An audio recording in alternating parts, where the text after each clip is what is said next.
If it's your first time ever investing in real estate, it can be overwhelming. As a starter, you need to start right here. We'll give you the best ways to invest in real estate. Let's get it.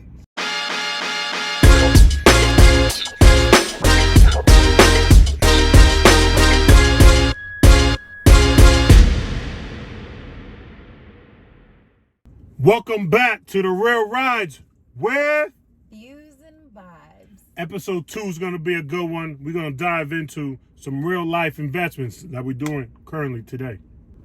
In today's episode, we're going to talk about 5 of the best ways to invest in real estate for starters. So if it's your first time investing, make sure you watch to the end for a special tip. We all have dreams of being our own boss, growing our own personal wealth.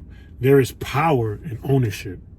And there are so many ways to invest in real estate these days. So if you have some money saved up and you're looking for ways to invest in real estate, consider these 5 ways for starters.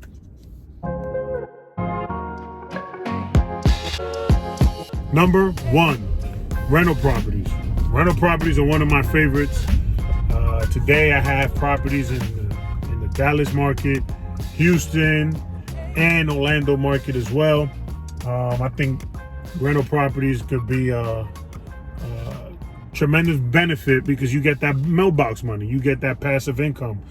And one of the ways to evaluate a deal, if it makes sense as far as a rental property, is sometimes I go by the 1% rule. The 1% rule pretty much is 1% of purchase price or greater. That's how you determine, the price that you should rent it out for. Some of the other benefits of having a rental property is appreciation. I think, while the tenant is living in your home, renting it out for however many years you have your lease for, they're taking care of your expenses. They're taking care of your insurance, your mortgage, your property taxes, and all that. At the same time, your property is increasing in value. And that's amazing, and that's one of the benefits of having rental properties. And just like with everything else, though, where there's pros, there's cons. One thing that pops into my head is tenants, right? So you are going to have to either manage them, or you're going to have to partner up with a management company, which normally charge you 10% of your rent price, but they will manage those tenants and the property for you. So if you have the time or if you have the resources and you want to do it yourself, fine. But if not, that's a really good tool to use. Also, a con that could be something time consuming and costly is dealing with just the upkeep of the property, right? So after having tenants, there's a chance that they could mess up your properties. You will have to go in there, fix it, obviously maintain it. But is that really a terrible thing? I don't know. That's just a risk that you also take with renting out your properties. So for me, just get a management company to deal with it.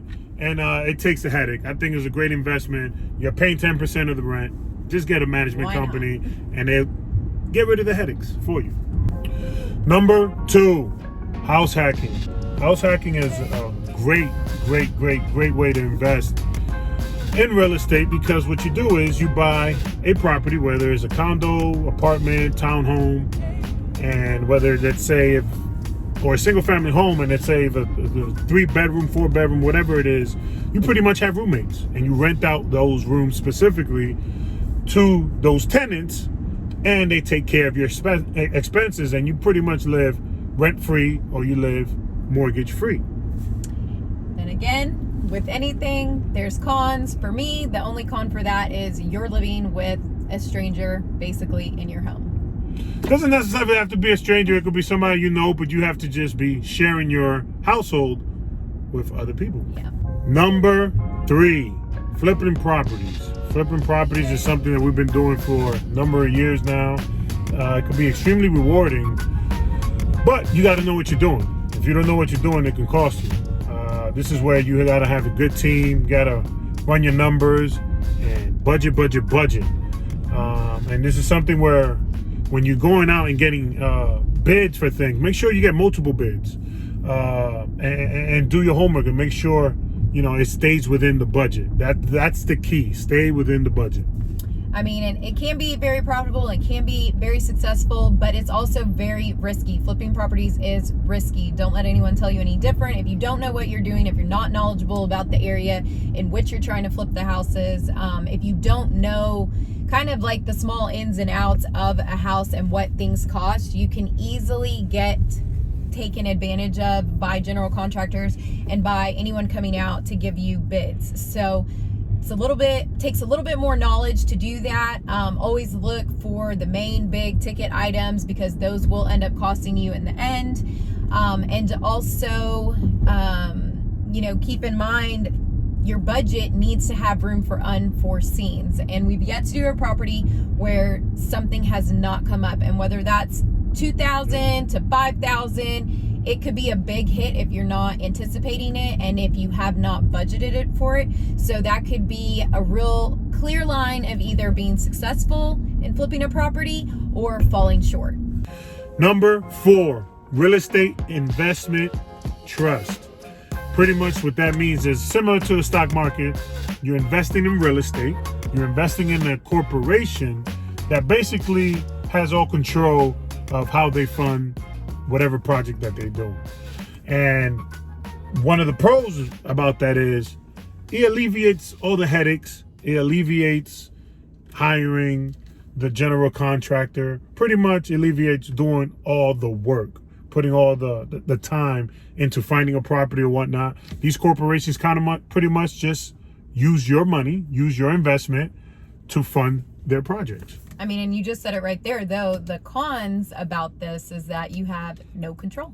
So 0. You don't know what could happen.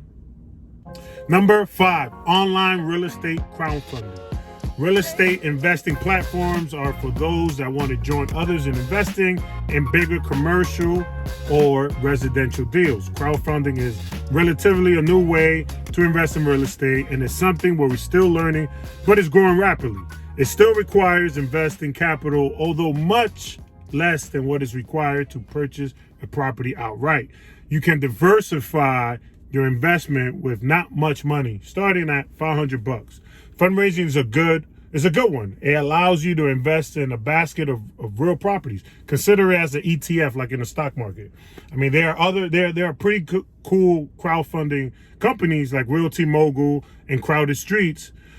But make sure you do your due diligence, do your research, and see what suits your personal goals. Some of the pros, you can start right away. You can invest in single projects or a portfolio of multiple projects. So it's just another way to diversify.